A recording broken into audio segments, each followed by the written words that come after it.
The key to a successful gold dredge is efficiency. Been pretty rough this year. 3,000 ounces. We can't keep going like this because I'll never make it. We got to get the hopper down there. We got to get the screen decks, the sluice boxes. What'd you buy?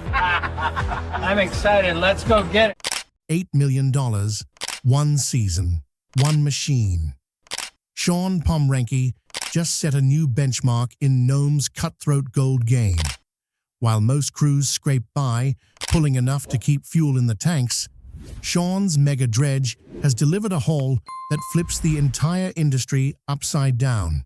This isn't luck, it's power, precision, and scale. The Mega Dredge isn't just another boat, it's a floating gold factory. Engines roar, suction lines rip through the seabed, and every ounce of pay dirt is run through massive sluices built for one purpose, pulling gold at a pace no rival can match. 8 million isn't just a number, it's leverage. It means Shawn can outspend, outwork, and outlast anyone who dares step into the Bering Sea. Crews who once mocked the project are now scrambling because the bar has been raised so high, most will never touch it. Nome's gold rush has always been brutal, but now it's survival of the biggest. And with $8 million already stacked, Shawn Pomrenke sits at the top, looking down on everyone else still fighting for scraps. The question isn't whether Shawn won. The question is, can anyone else even compete? And if $8 million can come up in a single run, imagine what's next. Subscribe now and stay locked in. Beneath the frozen skin of the Bering Sea, legends whisper of untold fortunes hidden in black sands where men have drowned, ships have vanished, and storms have raged without mercy. It's a place that rewards the bold and devours the reckless. And into this unforgiving battlefield steps Shawn Pomrenke, armed with a weapon so colossal it has already rewritten the rules before it even touches the water. The Mega Dredge. The waves crash against steel as the Mega Dredge awakens, a monster of iron and fire rising against the icy winds. Towering cranes arch into the sky, pontoons creak beneath the weight, and its suction arm, longer than the masts of ancient whalers, dips into the ocean like a predator tasting blood. On the docks, locals gather, jaws clenched in awe and unease. Some whisper its nickname, the Kraken of Nome, while others mutter that man should never build a machine so bold as to challenge the sea itself. Yet Shawn stands unmoved, his gaze locked on the horizon. He knows this gamble isn't measured in ounces of gold. It's a wager of everything: his family name, his fortune, and his claim to be king of the Bering Sea. One storm could break him, one miscalculation could sink him, but one strike could crown him forever. To understand why Shawn dares such madness, you have to step back into the man's blood-soaked history. The Pomrenke name has echoed in Nome for decades, first carved into legend by his father, Steve, the miner who seemed untouchable, who ripped millions in gold from these waters. Shawn inherited not only his father's empire, but also his enemies, his debts, and the impossible expectation to outshine the man who came before him.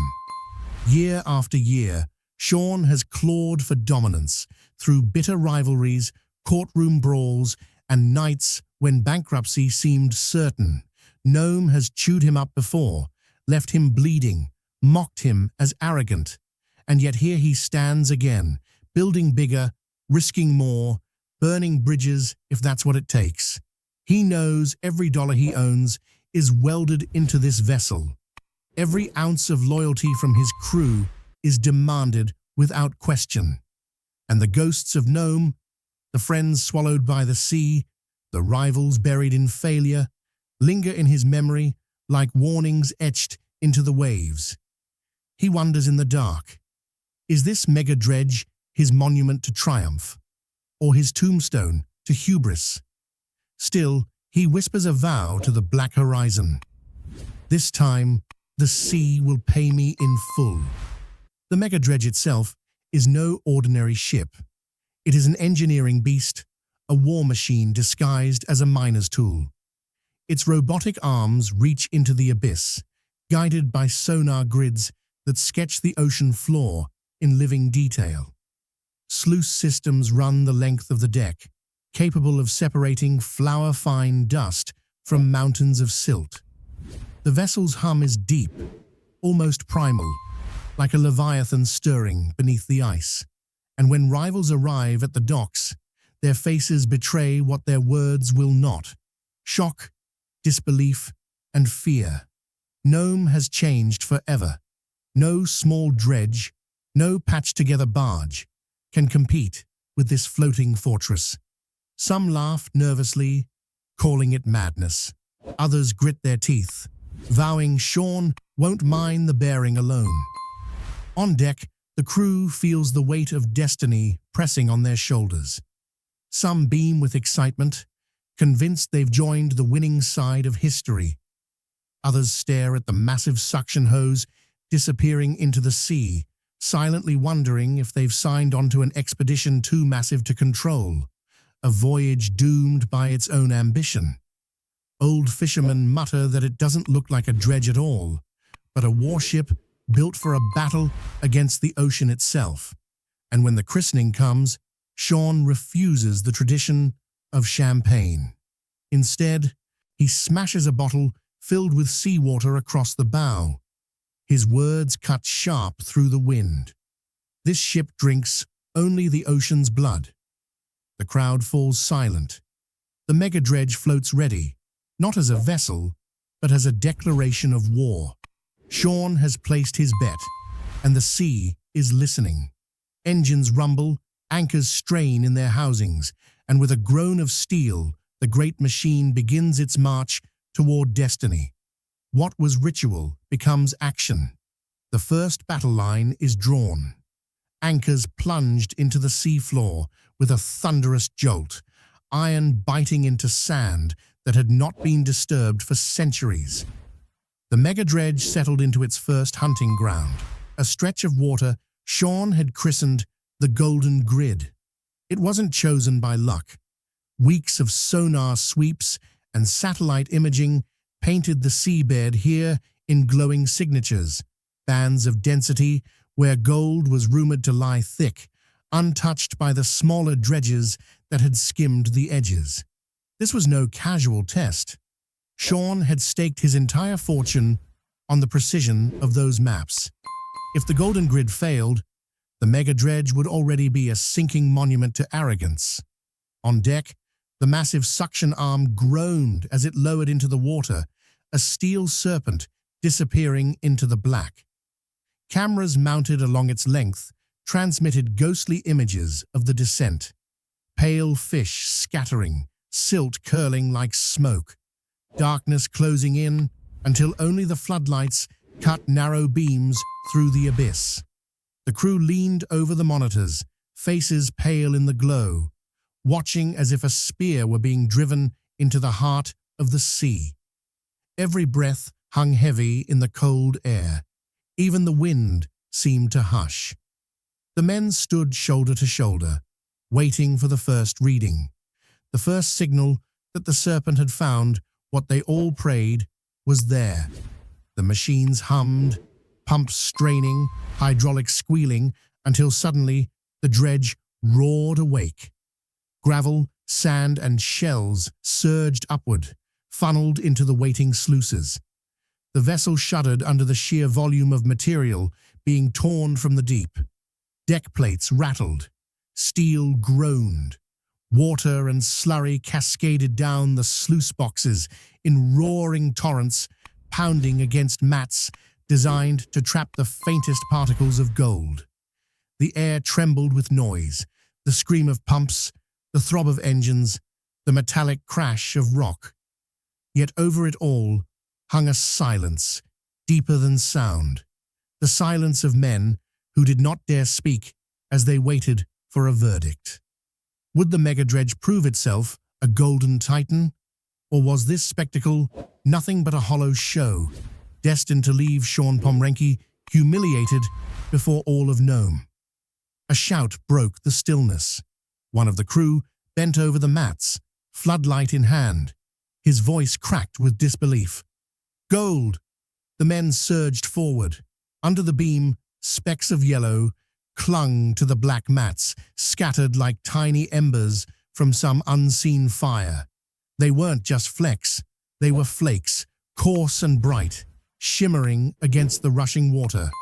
Then more appeared, and more. The mats sparkled with life, as if the sea itself had been waiting centuries to reveal its treasure.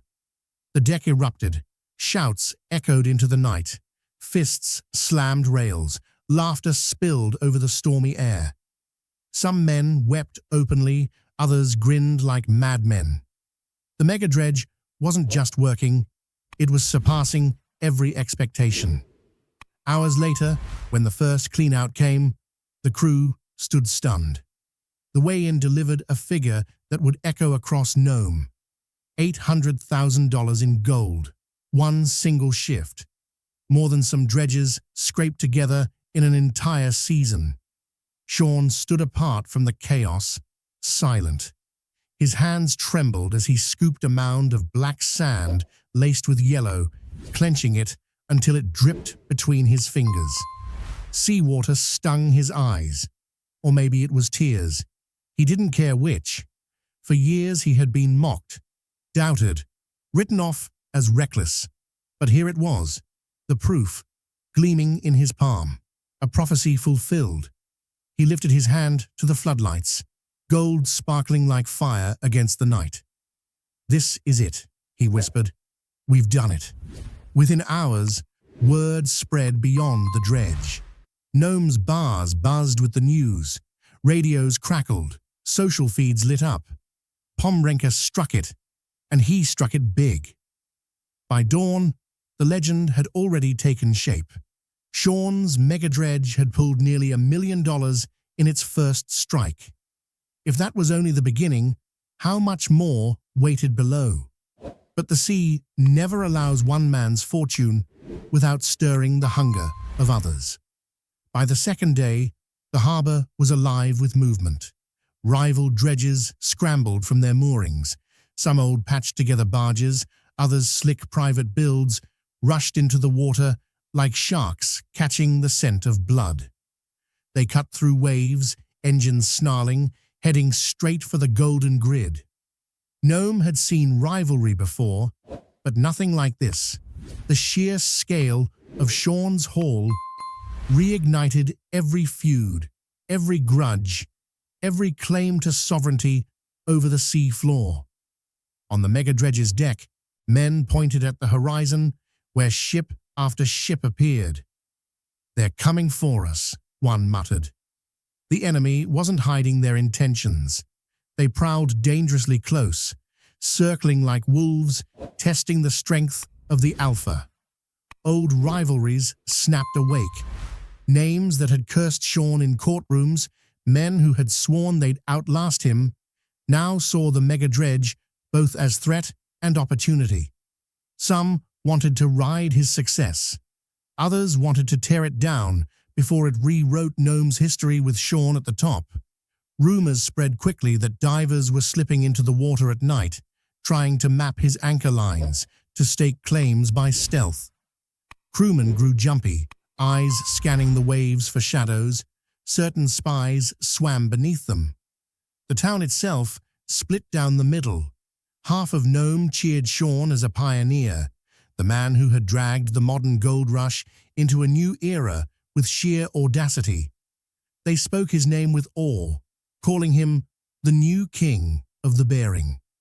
The other half spat his name like poison, accusing him of greed, of crushing small dredges beneath his steel leviathan, of turning their shared sea into his personal empire. It was no longer just mining. It was war. The Golden Grid became a contested frontier, a battlefield of steel and salt water where men fought not with guns, but with machines, lawsuits, and sabotage. Nome bristled with tension. At the docks, miners glared across bars, fists curling, ready for the first spark. On the water, rival dredges drifted closer each day, daring Shawn to push back. The atmosphere thickened with the same fever that had once driven the Klondike. Lawless, brutal, a rush of blood and gold. The Mega Dredge had struck its fortune, but with it came something else. A storm of rivals, a sea divided, and the unmistakable scent of war rising with the salt air. And as if the ocean itself had overheard the challenge, the horizon began to twist and darken. The feud on shore was only the prelude. Now the sea would deliver its own verdict. The first warning came not from instruments, but from the sea itself. The horizon blackened, a wall of storm clouds swallowing the fading light. Winds shrieked across the deck, tearing at tarps, rattling steel. The Bering Sea had been calm that morning, but now it rose with fury, rolling into 30-foot monsters that slammed against the Mega Dredge's hull with bone-breaking force. Water exploded over the deck, knocking men from their feet. Alarms wailed. Anchors groaned against their chains, pulled taut as if the sea itself were trying to rip them free. Cables snapped like gunfire, whiplashing across the vessel. Floodlights flickered, sparks flying from soaked panels. Equipment toppled, sluices banged like war drums. The crew clung to rails, eyes wide, shouts torn away by the wind. Some men began whispering through chattering teeth that this wasn't just weather. They said the sea was punishing Shawn for his arrogance, for daring to strip too much from her belly. One old deckhand swore he saw shapes in the waves, shadowy forms like drowned men clawing to drag the dredge under. Fear spread like wildfire. For every order Shawn barked, another voice muttered the storm was cursed. But Shawn didn't flinch. Standing drenched on the bridge, he roared against the storm, his voice hoarse but unyielding. "Hold your stations. This ship doesn't go down. Not tonight." His hands gripped the controls, forcing the dredge to face the waves head-on, the only way to survive the pounding swells. Crewmen scrambled to resecure loose lines, risking their lives with every step across the slick deck. The vessel pitched and bucked, steel shrieking, as if it might tear apart at the seams. Hour after brutal hour, the battle raged. Men were bruised, bloodied, some nearly swept into the sea before comrades dragged them back. The Mega Dredge groaned, but held. When dawn finally broke, the storm had passed, leaving the sea eerily calm in its wake. The deck was littered with wreckage, broken winches, twisted steel, smashed equipment, but the ship still floated, battered, scarred, but afloat. Word spread quickly. The Mega Dredge was unsinkable. Another layer of myth had fused to its legend. Shawn wasted no time. Rivals circled closer every day, and storms were only growing worse. If he wanted to seize the ocean's true bounty, he had to push further than anyone had ever dared. Against the warnings of seasoned hands, he ordered the dredge deeper, beyond 100 feet, a depth where most miners refused to go. The robotic arms descended into blackness, lights cutting narrow cones through silt that billowed like smoke. What they uncovered was not just untouched ground, but forgotten history. Chains emerged first, rusted links tangled in the seabed, then anchors, their iron spines crusted with barnacles, pulled free like ghosts from old shipwrecks. Divers inspecting the finds swore they glimpsed something stranger still. Cannon fragments, eaten by centuries of salt, hinting that these waters had swallowed not just fishing boats, but ships of war. Then came the bedrock. Cameras showed veins running through it like rivers of fire, frozen in stone. The crew gasped as the robotic claw scraped the surface. revealing glittering streaks of coarse gold lodged in cracks older than memory. This wasn't dust or flakes, it was raw veins, the kind prospectors dream of and almost never find. Men exchanged wide-eyed glances, unable to speak. They weren't just mining anymore. They were tearing secrets from the bones of the earth itself, rewriting the history of Nome's gold fields in real time. The next clean-out became something out of legend. As the sluices poured their load onto the mats, the deck was bathed in a glow that seemed unreal. Gold clung thick as moss, shimmering under the lights like liquid fire. Buckets overflowed. Nuggets the size of fists tumbled free, heavy and bright. Crewmen stood stunned, their hands trembling as they scooped handfuls, the sheer weight of the metal shocking them into silence before laughter, screams, and tears broke loose. Shawn tallied the figures with deliberate calm, but even he could not hide the shake in his voice. Over $8 million in raw gold. One haul, the richest strike in Nome's modern history. The number thundered across Alaska like an explosion.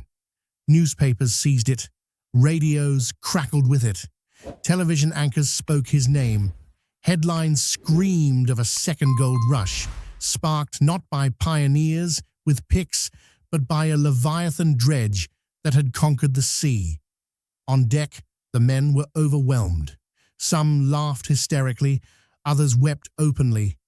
One kissed the deck plating, another clutched a nugget to his chest like it was salvation. They had gone to war with the sea, faced storms that should have sunk them, descended deeper than anyone had dared, and emerged not just victorious, but immortalized. Shawn raised a fistful of gold under the floodlights, his eyes burning. "This is my ocean now," he declared, his voice carrying over the crash of waves, "and this is just the beginning." The crew erupted again, voices roaring into the night, but behind their celebration, one truth lingered like a shadow. $8 million wasn't just wealth.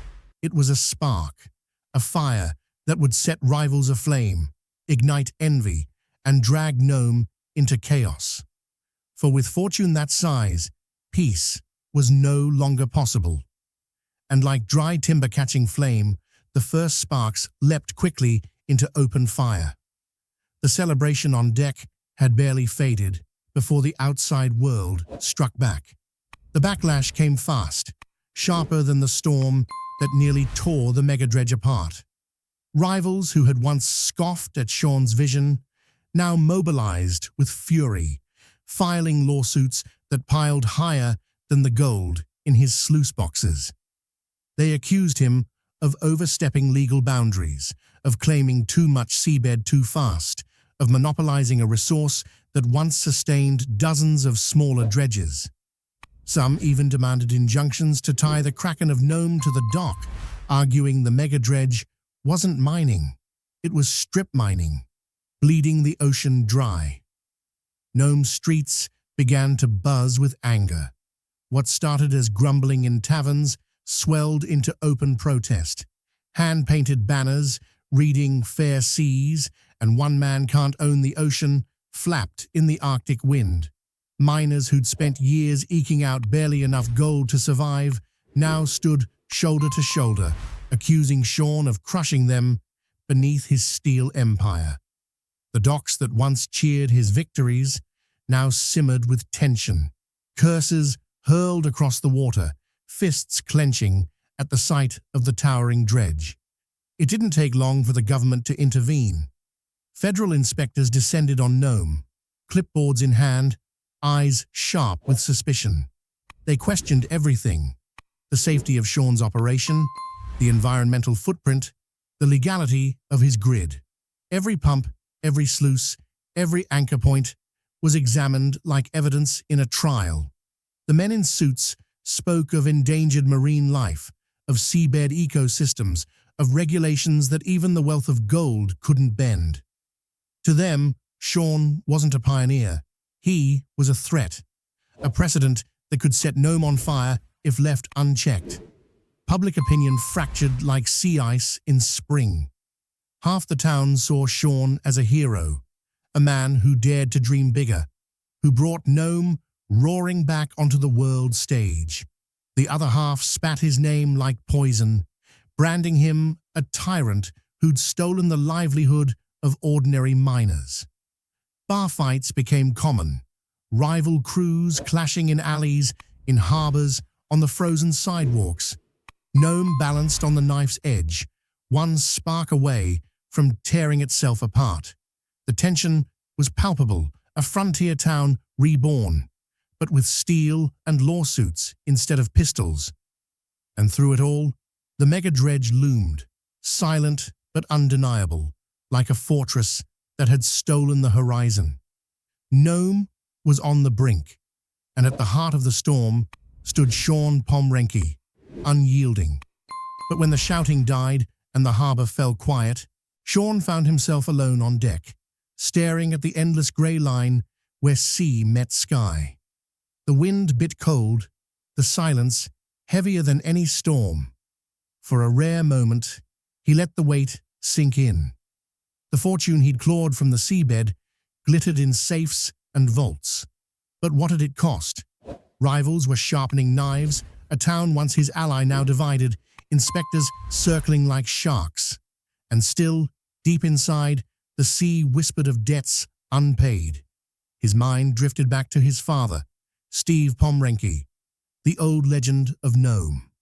Shawn could almost hear his gravel voice, see the way his hands gripped a dredge rail, scarred but steady. Steve had carved his name into the icy waters, but he hadn't finished the story. That mantle had fallen to Shawn, whether he wanted it or not. This dredge, this monster of steel, was more than a machine. It was legacy. It was the final word on whether the Pomrenke name would rise eternal or sink forgotten beneath the waves. The gold was real, more than he had ever dreamed. 8 million in one season, enough to buy land, fleets, power, maybe even silence his enemies. But in Nome, fortune was never simple. For every nugget pulled from the black sand, there was a price in blood, sweat, or betrayal. Shawn clenched the railing, the salt air cutting into his lungs. Was the Mega Dredge a monument to triumph, or a tombstone carved for his hubris? He whispered it to himself, words carried away by the wind. I'll mine until my last breath, because if I stop, the ocean wins. And then the headlines hit. Global, relentless, unstoppable. Newspapers screamed, Pomrenke's Mega Dredge pulls $8 million from the Bering Sea. Cable networks replayed footage of the monster dredge churning through black water. Social media turned the kraken of Nome into a myth overnight. For the first time in decades, Nome wasn't just a small Alaskan town, it was the epicenter of a modern gold rush. Folklore grew like wildfire. In bars, in distant harbors, in online forums, stories twisted into legend. Some said the dredge was cursed, a beast that defied storms only because it had bargained with the sea. Others swore Shawn had struck not just gold, but a secret vein of fortune that stretched for miles, a mother lode that could rewrite history. They called him conqueror, tyrant, visionary, thief. They called the Mega Dredge a fortress, a monster, a god. And every tale, true or false, fed the fire. Whispers of endless gold spread faster than storms. Men who'd never set foot in Nome now dreamed of the riches buried beneath its icy floor. Some claimed Shawn had barely scratched the surface, that billions more lay waiting for the bold, or the foolish, who dared follow. The myth of the Kraken dredge became a beacon, drawing challengers from across oceans. Rivals vowed to build bigger machines, darker beasts, anything to dethrone him. The sea, they said, would never belong to one man, no matter how deep he dug. And yet, as Nome braced for the next war, Shawn stood on the bow of his creation, staring at the stormy horizon. He didn't smile often, but that night, he did. Because he knew the truth, no rival, no inspector, no protester could erase. The sea was endless, and so was the gold. And if you've made it this far, into Shawn Pomrenke's high-stakes battle with the Bering Sea, don't stop here. Hit that subscribe button, turn on the bell, and join us as we dive even deeper into the legends, fortunes, and rivalries shaping the next great gold rush. The ocean isn't done testing Shawn, and neither are we done telling his story.